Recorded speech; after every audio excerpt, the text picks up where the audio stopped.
we missed out one question there, but that's fine. And Poet 2 goes on to say, thank you for your time and all you and your team's hard work. Thanks, Poet. Thanks a million. Appreciate Thanks, that. thanks a million. We appreciate the support we get from our investors as well. Thank you very much. Next up is I Am Volatile. Peter, thank you for taking the time to answer our questions. It's much appreciated. I am volatile? Yeah, I Am Volatile. Great name. Okay. Is it possible to provide an update on progress with powders? In the news release on May 26th, it was mentioned that Pyro had sent out samples and was in a position to fulfill the backlog of demand. Specifically, in regards to production, can you tell us if we only have one or two, if we only have one tower producing powder or multiple? Are more in the works?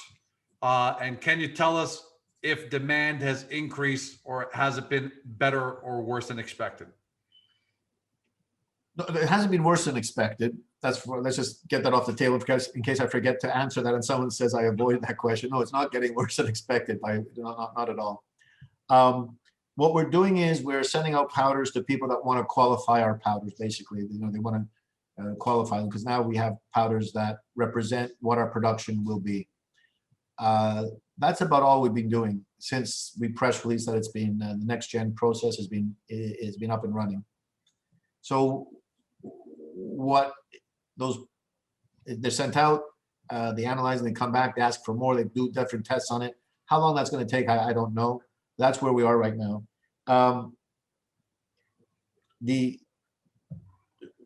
I think I answered the questions there. Did I? Yep. And then the takeaway there for me is that this long-awaited production line that people have been waiting for, multi-billion-dollar companies have been waiting for, Auburn Duval, the premier OEM here, we're now there. I mean, we've been talking about this so long. We have to get these improvements done, and we gave in many press releases and many interviews explanations why the delay, what we're doing, why it has to be done this way, why we didn't want to go with the legacy technology. So we've addressed all those issues and those questions, and here we are right now, prime time, powder's coming off, going to the players that we said they're going to, and now it's just a process. So, but now we don't have to wait for the process to be in place. It's taking place now, and that's very exciting for us. Very, very exciting. I Am Volatile also asks that in that same press release, you stated, quote, the next gen powder production process is resistance beyond titanium alloys, and we are eager to begin addressing these markets as well. Yeah. Is there any update you can offer on that? So as you might suspect that when you just start your production, you're going to start with the handful of wires and metal powders that are in the market, with titanium being one, Inconel. So we're concentrating on the familiar powders that OEMs are used to using and want. But who was it? It was I Am Volatile. Is that the yep. So but I Am Volatile. I'm glad you picked up on that because that's very exciting. Is the range of other things that we can do. But again, we have to stick to our knitting a bit. Let's start with building the basic building blocks and then expand from there. We did have a contract a long time ago. We mentioned a specialty powder that we did for a quasi-government agency in the U.S. and that went very well. But that's a type of thing that that I believe I Am Volatile is alluding to. So we are doing things offside when we have time, so long as it doesn't stop the process now or contaminate the reactant, and it takes us time to clean it up. We're engaging in those type of or open to those type of opportunities as well. And the last question from I Am Volatile along that lines is how big is the potential market size for all these powders? I guess in general that industry, and how proactive has PyroGenesis been in marketing to potential customers? So how effective have we been in marketing? Not effective, but how proactive you've been. So are you guys still at the point where you're still working with a few of your good customers and good partners? Or I guess I believe we're very proactive. Maybe we're too proactive. I mean, we got Auburn Duval signed up, and we have this premier OEMs signed up. So I think we're doing very well with respect to that. I mean, those are just the ones we press release. We're very well known in the marketplace in terms of our abilities in 3D printing. As you know, Kathy Wood put us in her 3D printing fund when we were one of the few Canadian companies she's done. And while we were OTCQB, she typically just puts NASDAQ companies in. Why do I mention that? It's not to say that anything about the stock, but it's that, you know, we must be out there doing something right if we get the attention of people who are specialists in the field and putting us in their funds. So I think we're doing very, very, very, very well. Yeah, that's a natural inference. And by the way, That's a good because question. this is B2B, Peter, ballpark, how many players are there around the world that, like, for example, Gorcom is a B2B company and there are a couple thousand companies listed. So that's my addressable market, you know, in Canada. Well, you see, the 3D printing market, people talk about the aerospace industry, but the automotive industry is also, and the medical industry is using it. Sure. So there's a lot of different other opportunities out there that we're also pursuing. So fair to say that you're hitting all those verticals in whatever way you guys do your marketing. You know, our challenge was in the past bit to get people excited about something that was coming. Okay, and I think we did a good job of that. Now we're going to leverage off of that excitement that we all created, and, you know, gave people updates, and now we're here. So that should go quite nicely. Thanks, Peter. And I'm Volatile says thank you kindly. Hilbert K. Despite the fact that he kind of bashed me in the chat here when he found out that I potentially was going to become the new CEO of PyroGenesis, because for those of you who are just joining in, Peter wasn't quite on at the beginning, so I was just kidding around with everyone, and Hilbert said sell the stock. So he said sell the stock if you're CEO. Yeah, I'll sell the stock if you're CEO. I said the reason you weren't on is because it was a mutiny, and I am the captain now. I took that famous line from the movie, and he said sell, sell, sell. But we'll still ask HK's questions. It's also in the realm of the powders. So he says in a January 2019 interview, January 2019 interview with Mr. Datillo, you predicted that in short order you could produce any metal powder and ship it cheaper than you, the end user, could produce it on site using any other process. Have you met this prediction, or is it still in the works? No, well, I have to say it slowly, okay. But I think what I was alluding to back then was what we now call our next gen, which can make powders faster than we know anybody else can do. I mean, doing plasma, and cheap. We believe cheaper. We could do it at capex and opex much cheaper. So yeah, I think if that's what I was alluding to, here we are. That we've done it. We've done it. But can you repeat the quote again so I can just verify word for word for Sure. For, was it Hilbert? Yeah, for Hilbert K. And this is in an interview with Mr. Datillo. And you said, quote, Yeah, that's like centuries ago, right? Order, 2019, I think, or something. January 2019. In short order, you could produce any metal powder and ship it cheaper than you, the end user, could produce it on site using any other process. Yeah. So we're pretty happy with that. Yes. Yeah. This is the next gen. I think that the answer is the next gen coming in into production is that provides us with that advantage, we believe. All right. And the last question from HK is, would you like, I don't know if you even know this has happened, but their question is, would you like to comment on why a desktop metal employee liked one of your posts on LinkedIn? I don't even know if you know that they did like one of your posts. I didn't know. Was it male or female? Maybe she wants to date me. I don't know. I have no clue. That's sarcastic. I mean, when I don't really look at who likes my posts or on. It's a compliment that they did. I guess they liked what. I don't know if Hilbert can tell me what the post was about, if he remembers. But yeah, but I guess it's one of those indications of people in the industry are watching, and that's always a good sign. Oh, I saw here. He says the ants in a jar. Oh, that had nothing to do with 3D printing. It was more of a philosophical post about. I mean, people, if you want, you can go look at it. It's a pretty cool. That's great that you can see the chat. That's awesome. Thanks, Hilbert. Thanks, HK. Hoagie goes on to ask, So, and I've kind of organized them because there are a couple of plasma torch questions. So, Hoagie, hi, Peter. Can you clarify whether clients A, B, C would be using hydrogen along with your plasma torches in the iron ore pelletization process? Did they all use the same process in their modeling? Thanks. I believe they all use the same process in their modeling. I don't think hydrogen would not be used along with our plasma torches. I'd have to confirm that, but that doesn't make that. It's just no. The answer is no. They would not use hydrogen, and they pretty much all use the same type of modeling. And Paul Venn kind of had the same question with a little different twists. Just want to ask if PyroGenesis plasma torches can indeed operate with hydrogen gas. I see oxygen, argon, nitrogen, but not hydrogen. Thanks a bunch to you and the team. Actually, you can pretty much take any gas. It's like a hairdryer and heat it up and make it into a plasma. I don't think I'm saying anything out of school when I say we're looking at doing that right now. Actually, kind of funny way you asked the question, but there should be no reason why we wouldn't be able to use hydrogen. But we're trying it right now, by the way. Yeah. Science First is referring to another news release, specifically ArcelorMittal signs MOU with the Spanish government supporting €1 billion investment in decarbonization technologies. That came out apparently on July 13th.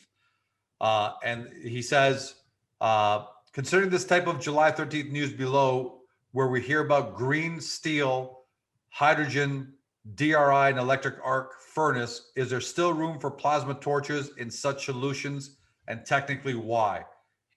I can't go into the technically why, but definitely we're looking at the plasma opportunity in green steel. Yes.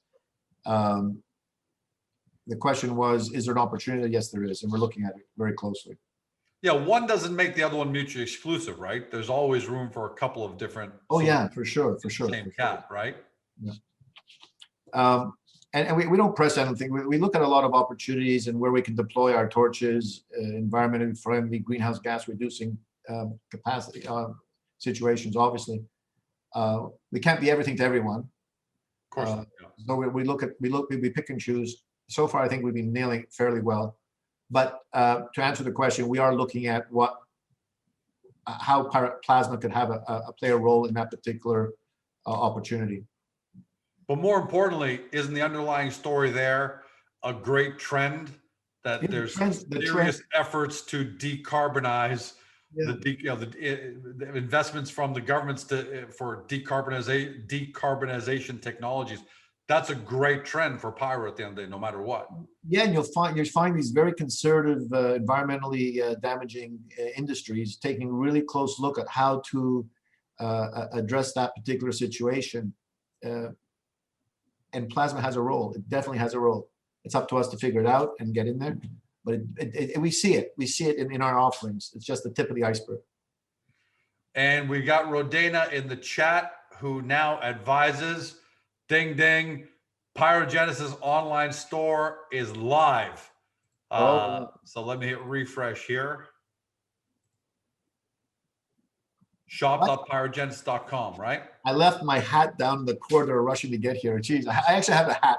So I'm going to have to pretend I have a hat here from PyroGenesis. But anyways, so the idea for those who are on it, there's two sections. There's the normal price section.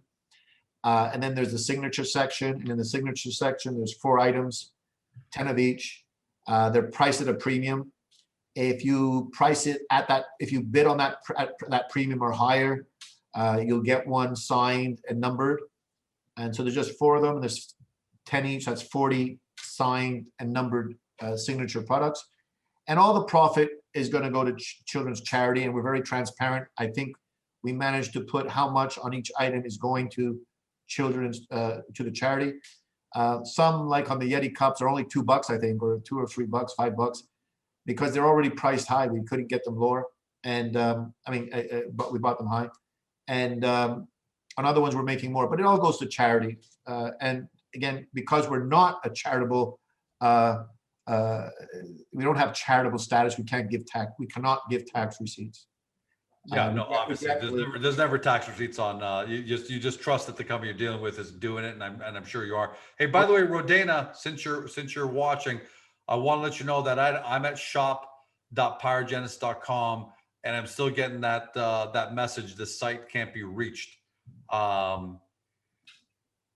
Yeah, Hilbert saying, Rodana, can you share the store link? The one in the news release isn't working. Yeah, so shop.pyrogenesis.com for me isn't working.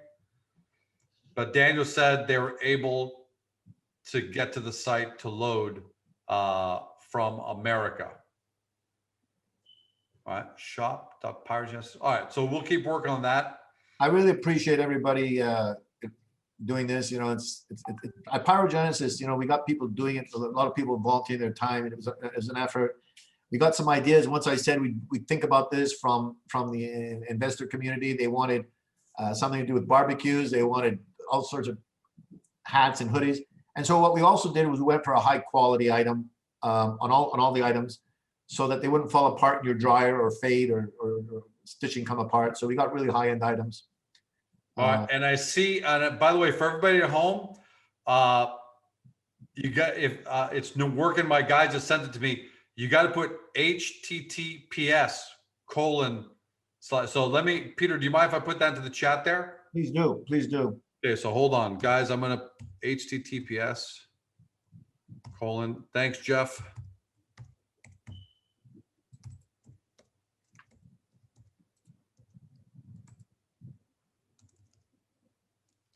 I'm going to see what happens if I go in. Okay, so I'm going to double check that. HTTPS :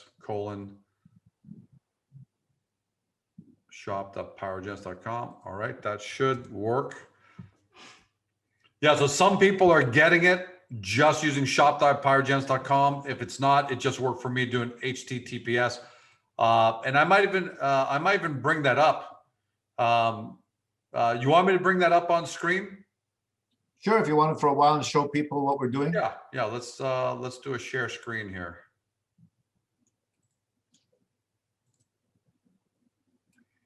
All right, so there it is. Pyro swag.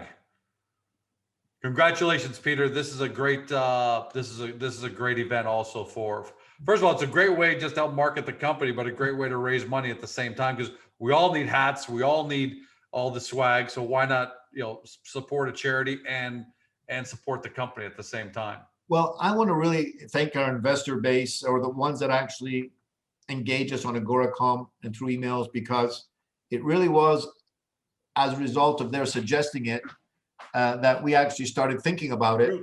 True. And because of the number of people that were interested and the volunteers we had at PyroGenesis, we put this together. And any money that goes to charity, I mean, we put the site together, we got the items and things, but it was really the ideas that were generated from the casual conversations that take place through email and Agoracom that actually resulted in this. So yes, we're doing it, but everybody around the table, Agoracom, investors, people who engage us and encouraged us, this is also a result of what you've done. So you should also be proud. And thank you very much. This really is, it really is the genesis of the PyroGenesis charity swag came from the investors, and look what you guys have delivered. By the way, I'm a huge fan of these hoodies. Look, all these products are great. The hats look fantastic. I love the fact that you call them the classic dad hat, but the hats look great. The hoodie's great. Who doesn't need these kind of cups at the end of the day? I love it all. And by the way, everybody, these are the signature editions, right, Peter? So these are the ones that I think if you go up to the top and you look at signature edition there, if you click on it, those are the signature 4 items. Right. And they're priced a little higher. If you look on the, there's the barbecue kit, the 2 cups, and the apron. The apron is interesting if you want to. It's a bunch of flames and little shorts falling into it. Oh no! Okay, I didn't even know that actually. So I've zoomed in here as much as possible. And then it says "Brought to you by Pi," which is our symbol. I love that. And then those are a bunch of shorts that are falling into the flames. So guys, the way this works is name your price. put your price in there. And Peter, when does this end here? Is it? So the signature section will probably end later on this evening. So when people get home, they can also participate if there's any available.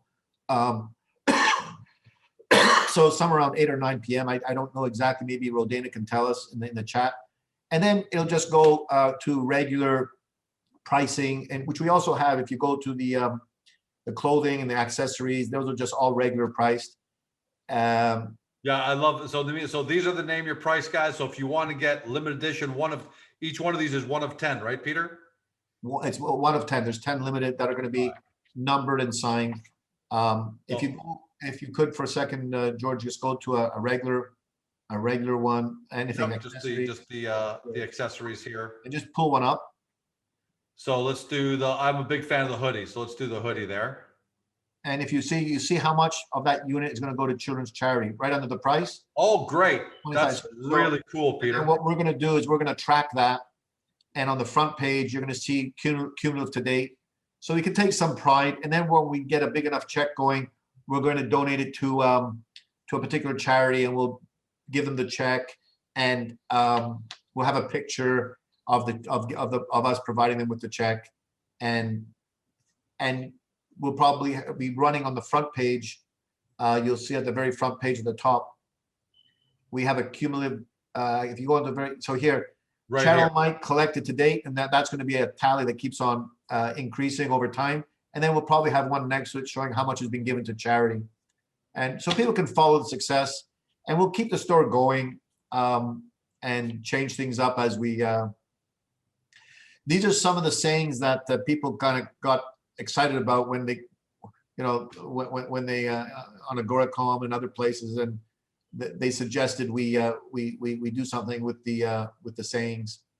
And look, so many people have done so well with PyroGenesis stock that this is a great way. First of all, just another great way to engage and feel part of the company. But at the same time, look, I really love the fact that you guys are actually listing how much goes to charity. So look, for me, these are going to be some great gifts. So we're going to buy for ourselves, buy for our team, also give out to some people. I think this is fantastic. So way to go, Peter. So for everybody, shop.pyrogenesis.com.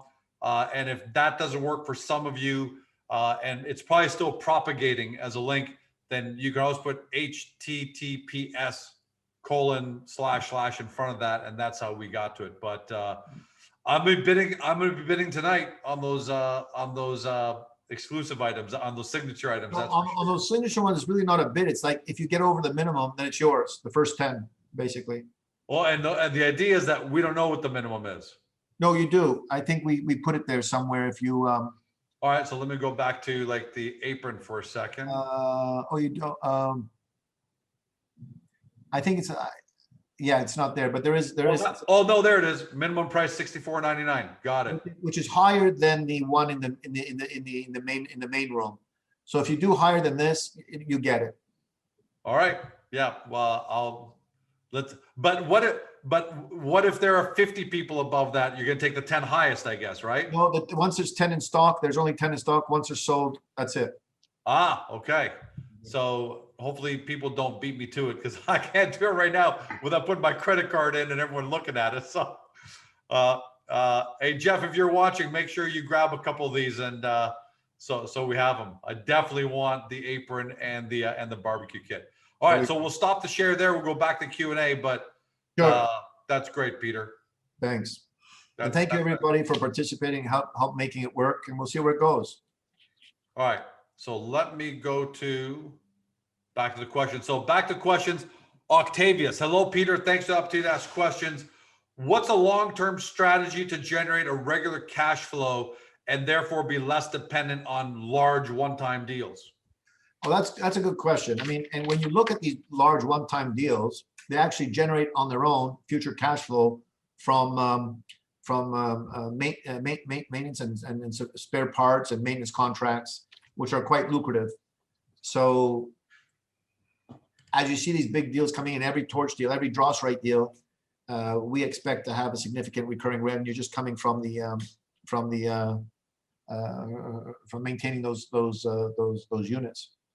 At some point, there's obviously an opportunity possibly to run them ourselves. That's another story, but we haven't, that's obviously something that companies would naturally want to consider once they've started selling enough. So yes, there's a significant opportunity for recurring revenues, and that's part of the package that we sell is the recurring revenue, and we're very cognizant of it, very cognizant of it. Second question from Octavius. What is the status with the Japanese trading house on Drawstring? So I think what we'd like to prefer to do is go it on our own. I mean, we've demonstrated we can in some very interesting parts of the world, and in parts of the world where we're not, where we need some help, then maybe we will tap into that to different people, including the Japanese trading house. So it's still there, but you're going alone for now. First, go direct to everybody. Yeah. So so there was exclusions in the particular contract, and we're going down that particular route right now. So yes. And finally, how are things going with Aubert and Javal?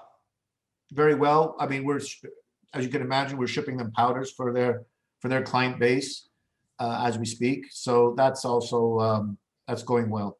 They're very, I believe, I don't want to put words in their mouth, but they've waited for so long. They must be very happy that we're now in production. All right, and Octavia says thank you. Next up, M. Pentline. M. Pentline. All right. Hi, Peter and George. Wondering if you could provide update on the Air Science acquisition. When is it expected to close? Is everything on track? I know we touched on this yesterday. So let's talk about that first, and then there's a follow-up question. Okay, so the question is, an update on Air Science Technologies. It's when is it expected to close? Honestly, I expected it to close by now. As you go through the due diligence, you find there's subsidiaries in different countries where you knew, then you're trying to get a look at their books and make sure everything's as it's presented. It takes a bit of time to get those entities to report back.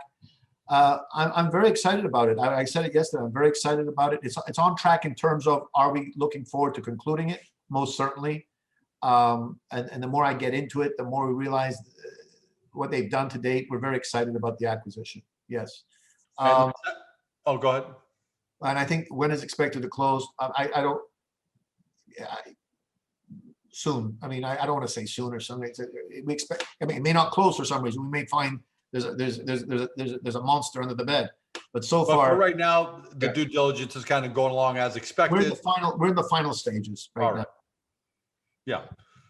The second question from them is also, would PyroGenesis technology solutions be applicable for the renewable natural gas sector that Air Science services? That's no, but there is an interesting potential to take what Air Science is doing and apply it to one of our land-based systems and convert a cheap syngas. So not cheap syngas. We take the gas that comes out of our systems and convert it to electricity and steam, both of which are relatively cheap.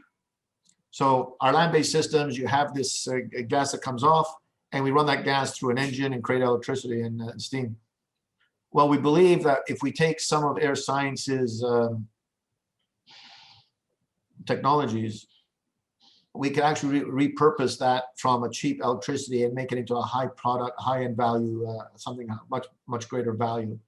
And that's pretty cool. That's pretty cool because it would add value to our land-based systems, significant value to our land-based systems if it works. So it's not. How long would it take to figure that out? When you say if it works, how long you think you'd have to kind of, No, it shouldn't take too long. It shouldn't take too long. I mean, I haven't asked my chief technology officer, Pierre Carabin, that question, and he'd know it pretty. If he was here, he'd be able to answer it in a moment. But it's not something that's going to take 10 years or 5 years or a year. It's going to be something relatively quick. All right, and M. Pentline says, a big thanks to you and your team, Peter, for all that you do. Keep up the great work. Thank you very much. Next up is Stocksman. Stocksman. So I know, but this is a guy that he wrote it. Okay, so what did he write? Because I have something here that I wanted to address but Okay. but Well, I think it's okay. Go ahead.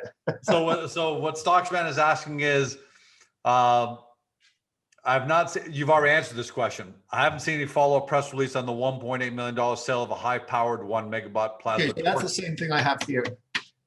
So for all those who don't know, you may want to go and read it on Agoracom, but this gentleman, whoever it is, Stockman, I don't like calling people out, but you know, this is a very strange email.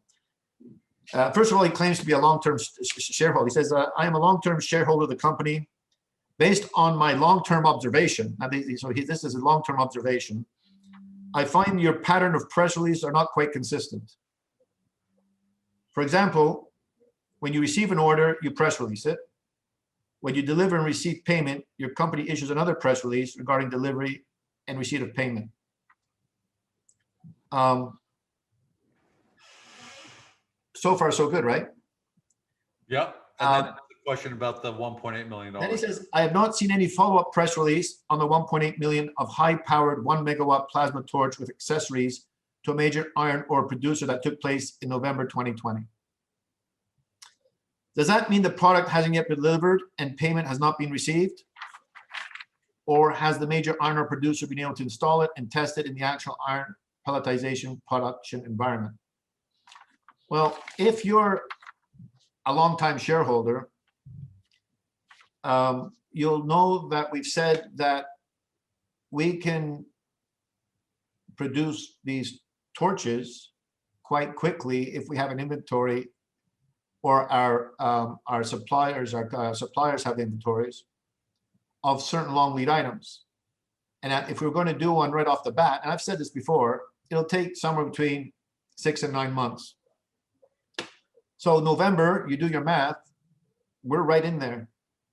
So I'm not sure what your complaint is about, but had we have some, if we have something material, we press release it.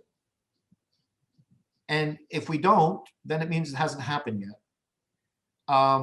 If something bad happens, we have to press release it. Okay, it's a material change. So that's how we press release. It says, I find your press releases are more like pie in the sky type of press releases to excite the investors without any follow-up updates. Well, that's not correct. It's just, you don't, that's definitely not correct. I mean, pie in the sky, if I tell you we have a $1.8 million, we've sold $1.8 million in this example, I don't see what's that's pie in the sky. That's pretty bloody solid. The fact that there's no subsequent update means there's nothing yet to report that's material. I mean, it seems to me to be relatively common sense. We're waiting for follow-up press releases on many of your prior press releases, including but not limited to: 1, whether the proposed acquisition of Air Science Technologies has been closed. Well, if it's been closed, we press release it, right? Because we already agreed that if it's material, we have to press release it. So guess what? It hasn't yet closed. It's an acquisition. If you've been in the field for more than a couple of days, investor, you'll know that acquisitions take time. 2, the LOI received from the existing client for 3 10-ton-day systems. I think what you're saying is you want an update on this, right? So we told you there's an LOI received from an existing client for 3 10-ton-a-day systems. We did that on June 7th or so, July 7th, no, June 7th, I think. It was June 7th. That's a month ago. So we got a letter of intent. What else do you want to know? I mean, it's pretty significant, a letter of intent from an existing client in this particular field. And in this particular field, yeah, so it's in the Drawstring field. Could you please explain to us why the existing client would opt for an LOI rather than an actual purchase order? Well, who said they're choosing between the two? It's not rather than. Obviously, a purchase order has to come to get an order done. This is before an actual purchase order. So I would ask you, why do you think a client would do that? I mean, I can't speak for them, but if we're having an open conversation here, maybe it's because they really want to make sure that when they come with the purchase order, that everybody's ready, that we have the people ready, that we have the facility ready, that we can deliver, that our suppliers are ready. that, you know, we They're tweaked this. signaling their intent in advance Signaling their rather intent. than waiting 30, 60, whatever it takes for them to Yeah. send a purchase order. Because then you might say, sorry, guys, we're busy. Thanks for giving us this purchase order today. The purpose of the LOI is to get you guys ready. That's right. And I think that speaks to two things. First, the seriousness and the type of relationship we have with these clients. Okay, so and these are, again, multi-billion-dollar clients that don't basically, you know, they're serious clients. So I'm trying to get a message out there to tell people the progress and how they can be proud of what we're doing, or how come we're proud, how come I'm excited. I'm the largest shareholder here, and you know, and if I get excited about it or depressed about something, I think my investors should know. He continues. We would like I say but we would think that they have a very good idea in understanding the product by now, since they've used the product already. Why is a letter of intent necessary? Well, I think I've answered that. Above all, the potential 1 billion plus torch orders from clients A, B, and C, etc. I know you received an RFQ, but how long will client A, B, and C drag on? Now, I look at the type of words that someone uses in these type of things to get the intent behind what they're trying to do. You use the word pie in the sky for 1.8 million solid order. You use, why would they opt for an LOI rather than an actual purchase order? I mean, which is not what they did. And now you say drag on. I don't think it's dragging on, my friend. I said if you're a long-term investor and you've been paying attention, I said I believe they've been moving lightning speed. And why do I think that? Is because they did not know us, you know, a year ago. They're multi-billion-dollar companies that have a program. They've got a mindset to do a certain something. And we've moved this huge ocean liner 180 degrees to consider us. They've gone from doing their computer simulations to ordering a torch to now putting together a cost estimate request for 36 torches. I mean, that's pretty fast. Especially when you consider this a paradigm shift for them too. Yes, it's not like they're buying traditional diesel fossil fuel burners, you know, diesel burners from you to say, well, what's taking so long? They're making a big shift. This is going to be a paradigm shift for them. So multi-billion-dollar enterprises don't make such shifts quickly just because a shareholder of PyroGenesis wants to happen quickly. It's methodical and very deliberate to make sure that, you know, they don't just run this over. This is natural. This is completely natural. Exactly. And it's not dragging on at all, in our opinion. Okay, it's not dragging on at all. We're talking also during COVID, where these people are trying to figure out left from right, up from down. Even their employees, they're not showing up at work, you know, they're locked down. Everything is slowed down. Not in us. It's been going really rapidly. Now, if you can't see that, I mean, you got to get your heads, you know, out of from the dark places. It's anyways. So I'm sorry, man. It's just, you know, incredible. Yeah, you know how. Let me just. You need to address much more. I mean, I think so, because it's on Agoracom, and it's okay. Will you be able to disclose the actual clients' names?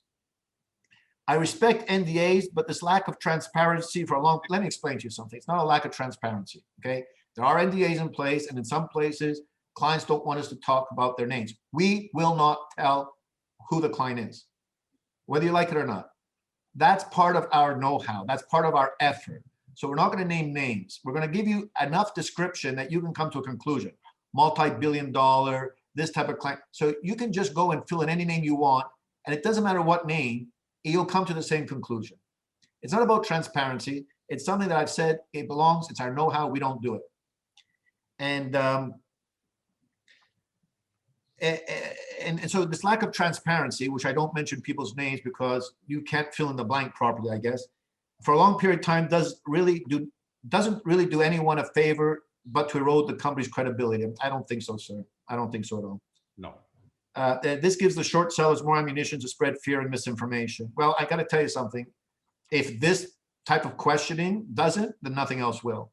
So you just, you know, so far it's very disappointing that you've been press releasing things without any follow-up. Well, we've got what now, $25 million worth of backlog from 7. I mean, there must have been some follow-up there, don't you think? What is your criteria to decide whether a certain development is worthy of a press release? First of all, it has to occur, and it has to be material, either negative or positive. It's simple as that. Doesn't seem like there's a set of criteria you're using. Oh, there definitely is. It definitely is, and I'll repeat it again. It has to be material and it has to have occurred. I'm not going to repeat things over and over and over and over again every 5 seconds.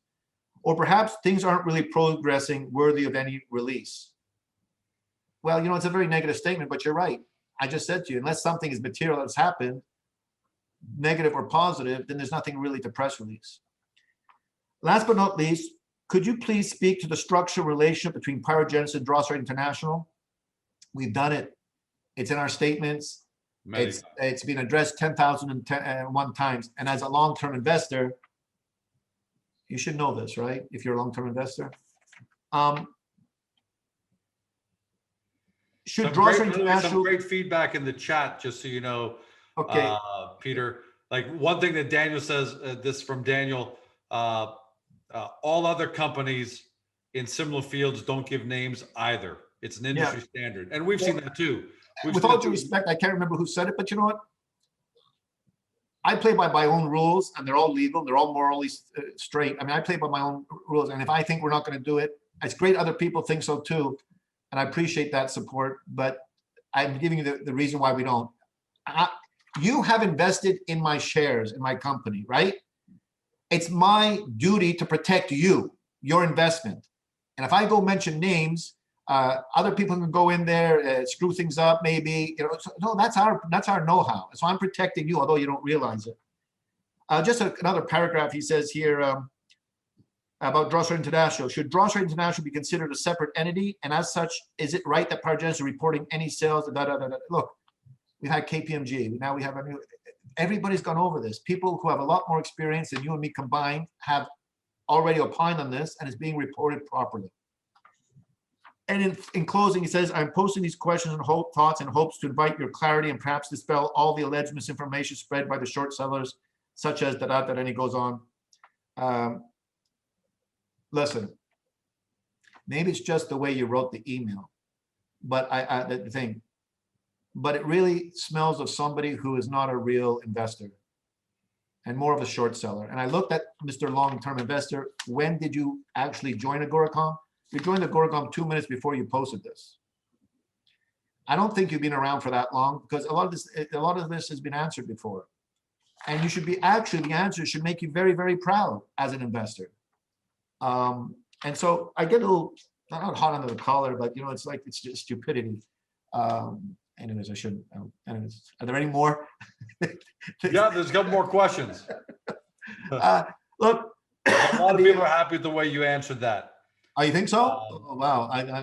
Rodana is going to lecture me. She's going to definitely lecture me. I know. I already feel her breathing down my back or somewhere. As she should. But that also is part of your passion. That's what people love about you.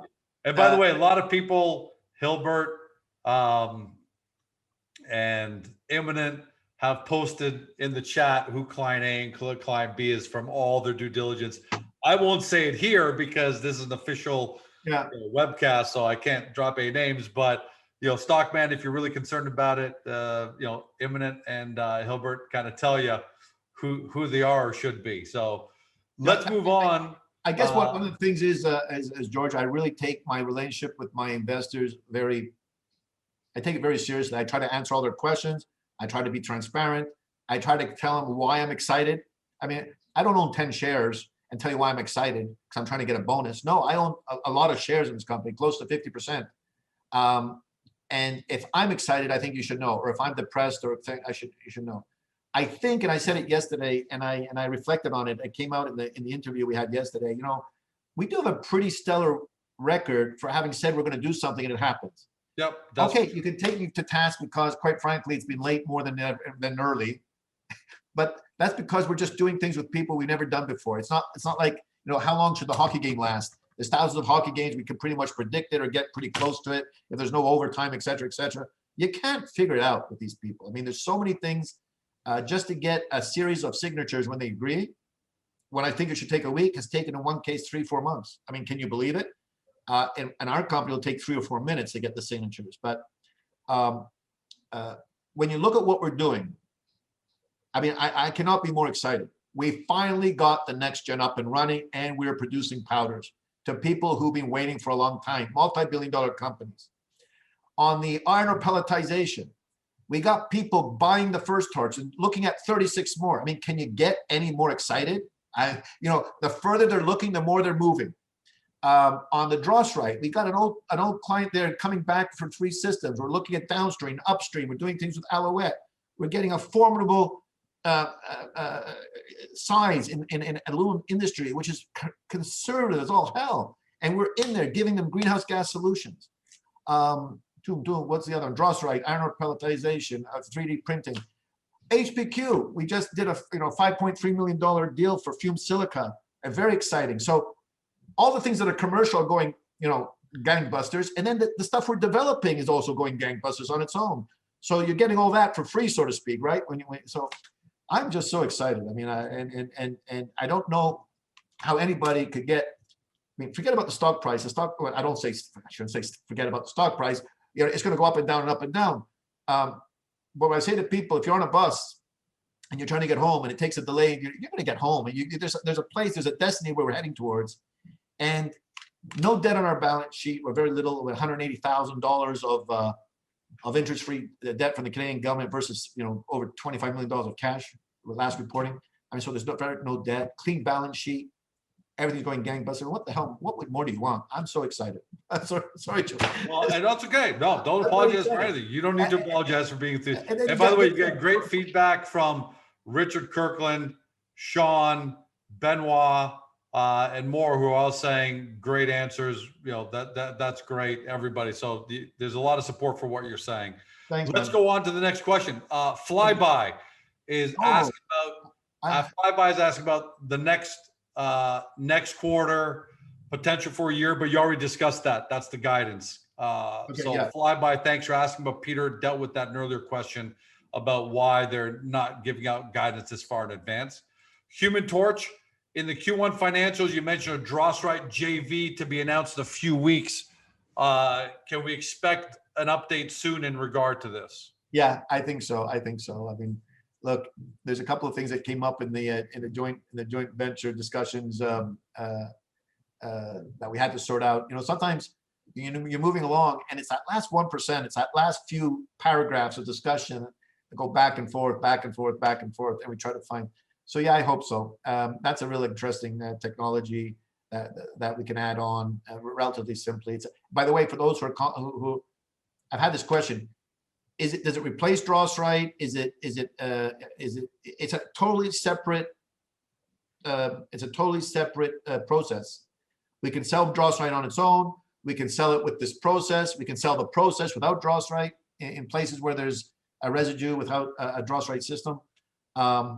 Very exciting, and again, reduces greenhouse gases, and we repurpose things going to landfills. That's very exciting. So yes, in respect to that, we should. And Human Torch says thanks. Thanks for doing this. Next up is Heat Stroke. Great name. Interesting. I think you and I actually said this yesterday, Peter. I brought this up where I said it would be great to see a plasma torch actually in action. So Heatstroke asks, have you considered having, so there's a couple of elements, I'm going to summarize it. Have you considered having 1 or 2 of your plasma torch engineers to be interviewed? And at the same time, have you considered kind of showing the technology itself in videos and things like that as a way to both show the tech to your investors and use as marketing material, because it is a disruptive technology, and they would love to see it in action. So are those kind of things being considered as new ways to market the company and its technology? Who asked that question? Heatstroke. Heatstroke, that's no, the answer is no until you just suggested it. I mean, what you have to be careful of is when you get people in front of cameras, particularly engineers, and not any different, but those are our secrets, right? Those are the things we're doing. So you don't want to go out there with secrets, but what you do want to do is maybe promote plasma as that's a really interesting idea. Let me think about it. I wouldn't mind doing something. I mean, we are We leaders. touched on it yesterday, right? Where I said it'd be great to be able to see a plasma torch. Remember, you know, I can't remember if it was on camera or off camera, but I said, wouldn't it be great to No, see? you said that on camera, but I think what the gentleman's suggesting is maybe do a little bit more Yeah, promotion, let's say a National Geographic or a PBS or something segment to try and get the plasma, increased plasma awareness. It's interesting. It's interesting. Let me think about it. I don't promise anything this week or next week, but it's something that I'd be interested in doing. I think. and heat stroke, by the way, it's something I've already touched on with Peter, which was it'd be great in some way, shape, or form to see a plasma torch in action if there's a way, a way to do that. Maybe not as a documentary, but man, running ads on CNBC or Bloomberg now, showing a plasma torch and its applications would just be because it's such a powerful visual. But thanks, heat stroke. Thanks for thinking outside the box. That's for sure. Pegasus 2, Peter, early March, you announced almost doubling your manufacturing footprint. Yeah. And then also the successful installation of new plasma torch production equipment. They say that such activities clearly hint to a high level of confidence, also hint to very solid concrete expectations to make an efficient use of the additional production facility. So the question is, have you been able to make an efficient use of that additional 31,000 square feet? Yeah. And has it met, exceeded, or maybe been less than your expectations? I mean, we bought some real estate, put some equipment in it, and are expanding into it. And so it met our expectations in terms of the space. We didn't do it willy-nilly, obviously. A lot of thought put into it in terms of what we want to grow and what we want to do. Very happy with that addition. We don't regret it. We don't regret it at all. No. I think I answered I think that's if I understand the question. Yep. By the way, they go on to say, I'm an admirer of PyroGenesis, both the company and the technology. Very happy retail investor for quite some time. Have read and seen all press releases and video interviews between you and George. Really enjoyed them, and they just wanted to pass that on. They also go on to ask about client A, B, and C and the speed of that. So Peter, you've already addressed it. We don't need to go there. But what I like about this one, to show what I like about this comment from Pegasus 2 is that they're showing that they truly are long-term investors, because after asking about where are things at with client A, B, and C, they say, to be clear, if it takes a bit more time to do what's best for the company long-term, so be it. I highly appreciate your slow is smooth, smooth is fast philosophy. And I think that's probably what you want to hear from your shareholders, the true shareholders. Yeah, well, shareholders should understand that philosophy, because if they're investing in the company, that's the philosophy they're investing in. If they don't like it, they shouldn't invest. I mean, they go somewhere else that has a different philosophy. But we're not going to change our philosophy because you just invested, and not this gentleman, but somebody else. I mean, that's how we do it. That's our game plan. And I love this question because it says, man, it would be great if things go faster with A, B, and C. Yeah. But if it takes more time because that's the best thing, then so be it. I mean, from that's exactly what a true shareholder should feel. We would want to hear a deal from A, B, and C today if we could. Look, but we don't delay things. It is what it is. We don't delay things here. I mean, we rush through things. I mean, we wish that everybody would rush it as well. But that's the marketplace we're in. That's our space. And Pegasus 2 goes on to say, thank you for your time. Warm regards to the entire PyroGenesis team. Keep going. Thanks a million, guys. Money Poet. Hello, and thanks for the update videos. They help me understand the PyroGenesis story. The June 22nd press release heralds the coming of a 2021 annual progress report with its very own webpage. Is that still on the way? I don't know. I don't, Rodin, if you can text me in the chat. I don't understand the question. Yeah, that didn't trigger. That didn't ring a bell for me either. But maybe it's something. What is it that we're supposed to do? An annual? So it says the June 22nd press release heralds the coming of a 2021 annual progress report with its very own webpage. Is that still on the way? If you don't have the answer, we'll get Rodin an answer online on Agoracom.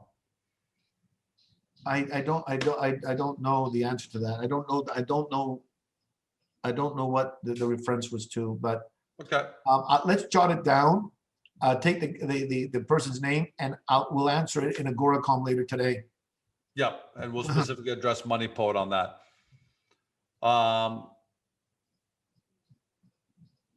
Daniel says in the chat, they're talking about the webpage. Maybe that was up for a while, but got hidden. There was a public progress report webpage on the website for a while that investors could see. All right. So we'll let Rodana give us a status of that, but thanks to Daniel and everyone else for kind of chiming in. And I'll look at, I see, I'm going to look into that and see. Yeah, I'll see what I was referring to. all right. I have some idea. I think I know now, but I'll check with Rodana. We'll answer it in the Agoracom site later on today or tomorrow morning. And Money Poet says, ends off with, thanks for taking the time to engage with retail investors. Just a couple more questions, gang. We're done. I saved these at the end because they probably going to be short answers. Hoagie, hi, Peter. Are you currently working on any projects involving the use of graphene? We are looking at that. We don't have anything. We're looking at something there, but because it's an interesting area, is it not? It's very apropos. And plasma does have, I believe, an application in that particular field, and we're looking at it as we speak, but nothing to report. And finally, Drongok, if I pronounce Drongoq, Drongok. Have you spoken to either Jeff Bezos, Richard Branson, or Elon Musk, or all three, about lowering greenhouse gases for the aerospace and space tourism industries by taking advantage of PyroGenesis technologies? Who? Jeff? Some guy named Jeff, a Greekish kind of name, Bezos, some English sounding guy, Richard Branson, and some tech geeky sounding name, Elon Musk. Jeff, Rick, and EM. Oh yeah, the answer is no. No, I wouldn't take their calls. I was busy writing press releases. No, I don't know. I mean, I feel like a real schmuck, a real nobody. I know that I haven't spoken. But I think that's a great tribute to you, though, that investors think there's a possibility that you may have spoken to one or all of them. I think that shows a lot about how investors feel about. The guy just made me feel so small, having not spoken to one, two, nobody, not one of the three. No, but if you ask them, they probably haven't. They'll admit they haven't spoken to me either. So there we are. We're all in the same position. And it's funny, Drongok, that you bring that up. But Peter, when you and I first started working together, yeah, do you remember how I came to you and I said, "Here's how you need to tell the PyroGenesis story first to get people to dig in"? What's that? How's that? You're a guy who's taken a technology and creating global multiple applications. I said, your problem is it's too hard to explain all of those. So for now, I said, I want to market you as the Elon Musk of the small cap world. And for the first 6-9 months, that's what we did, right? Because we said, you're this guy in the small cap world who's creating global multiple applications. And that's what Elon Musk had done up to that point and is still doing. So it's funny that Drongok brings that up. But that concludes the questions, Peter. I will leave the sign off to you. And thanks to Jan, who just spoke. Thanks so much for the session. It's very much appreciated. Warm kind regards from Thailand. That's fantastic. And thanks to everybody who's been posting in the chat. Peter, last words to you before we sign off on anything you thanks, George, for allowing me to have this platform to engage with the investors. It's a really nice experience. I hope we trust we're doing our best even during these very busy times. Thank you for your support. Thank you for listening. Thank you for asking your questions and spreading the word and helping us get the word out there. Rest assured, we're doing all we can to move things faster, at the same time getting into different business lines that are de-risk the company and probably add value to it.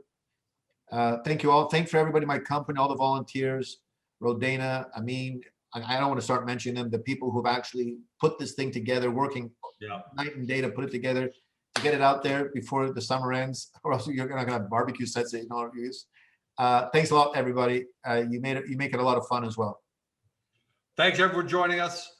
Really appreciate, guys. Love the fact that you guys all take the time to post these questions. It means a lot to me and everyone at Agoracom that you're taking the time to use the platform exactly what it's been used for. And I guarantee you, I know something for a fact, because I've heard this from another client. A lot of big U.S. investors use these videos for due diligence. because we go so deep into the company, and people like Peter and a couple other CEOs speak so openly and freely and really try and get to those, that minutia. So that's made possible by the fact that all of you are doing a great job of, putting Peter to the test, putting us to the test, asking great questions. And that's why we love doing this. Thanks to everybody. Eek, thank you. Imminent, thank you. Hilbert, HK, thank you. And we got something. Charitable amount collected to date, $988.79 so far, Peter. Good. So, within the first hour, it's already close to $1,000. So thanks to all the investors. And I'm going to make sure I go in there and contribute to that today as well with some bids. Thanks, guys. Thanks, Peter. Thanks, guys. All the best. Have a great day, everybody. Hey, guys, this video is over, but don't forget to help your company by liking it and then leaving a comment below. And then don't forget to help yourself by subscribing to our channel so you don't ever miss another great Agoracom small cap video.